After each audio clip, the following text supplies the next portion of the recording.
All right, man. Moving along, and I want to preface this next topic respectfully. Respectfully.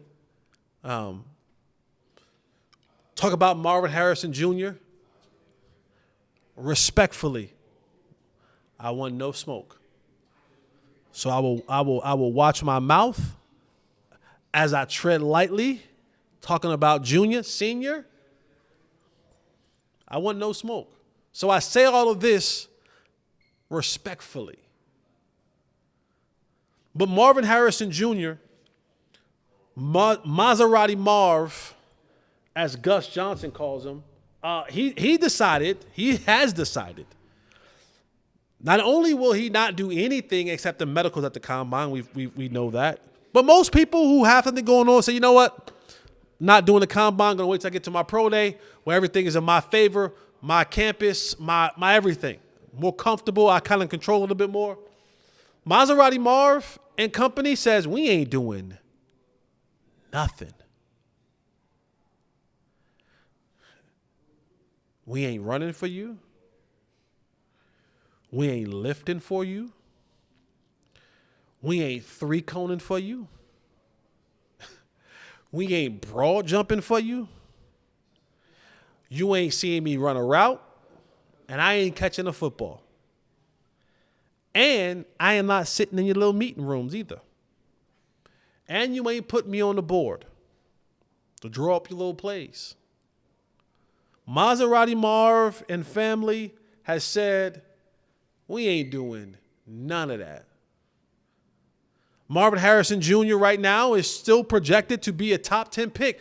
Now, here's where we're going to have to there's going to be some line drawn. Even when Tay and I was even talking about it, there was some line that was being drawn in the process of it all. And reports had came out that Marvin Harrison Sr., and I say this respectfully, these are his words, but I do say this and report this respectfully to the Harrison family. I want no smoke. But Big Marv said that we are treating this as if Marvin is already a pro. So they've been training, and he's on the schedule as if he's getting ready for OTAs. They're using the rest time instead of doing all the combine stuff and the senior day stuff, or not the senior day, but the pro day stuff and all that kind of stuff. They're just continuing in the beat of their own drum. And they're getting Marvin Jr. ready for OTAs.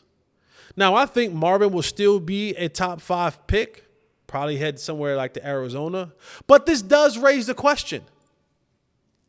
Talent versus tolerance. Does Marvin Harrison Jr. not doing anything at the pro day, at the combine, not talking to anybody, dipped out on the media? There is nothing that you've seen Marvin Harrison do except what you've seen him do on film at The Ohio State University. Is this a red flag for you? If you're picking in one of these premium picks and you're saying, boy, could we use a 6'3", 6'4" receiver who runs a 4? I don't even know what the hell he runs. He ain't run nothing, so I don't even know what he runs. He runs fast. He runs away from people, so I'm going to assume he's somewhere around the 4'4". I'm going to go with 4'4". No one knows what he runs. No one's clocked him. But he's fast. Does this give you red flag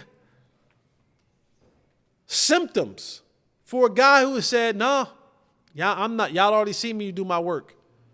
I've done it for the last 3 years at Ohio State. Y'all seen me. Y'all turn on the film. A lot of times you have GMs and owners and other people in the scouting department, they come to the combine and yes, they've done their due diligence. They've watched the film. They've been to the games. They've been to the practices on campus, but they come to learn the player. They come to learn the person. Because I do believe that there are personality fits. Because you may like a player athletically, but if you know your locker room and your culture and the people that this person will be fit, because if you're drafting in the top 10 picks, I mean, especially the top 10 picks, if you're drafting the top 10 picks, then you really want this player to be a significant part of the team. But if there is a personality disconnect on what your culture is and what this player is, then maybe that might not be the pick for you. Now, I'm one of the guys who give me the talent. Give me the talent, and I'm gonna try to put some veterans around him, and I hope I have a culture in the locker room that's going to be able to harness that talent and give it the maturity that it needs. Some are more so like, give me the intangibles, because some look at what's happening, and again, to the Harrison family, I say this respectfully. Some look at the situation and go, this is a red flag. This is a guy who has diva tendencies. This is a guy now who doesn't want to do anything, and it moves him down on my draft board. I don't feel like this is a guy who I can depend upon. Not a good teammate. Unwilling to sacrifice for the betterment of the team, or whatever else that you may see that comes from this. Or you can say, hey, his daddy's been around the block a long time. He knows a lot of people.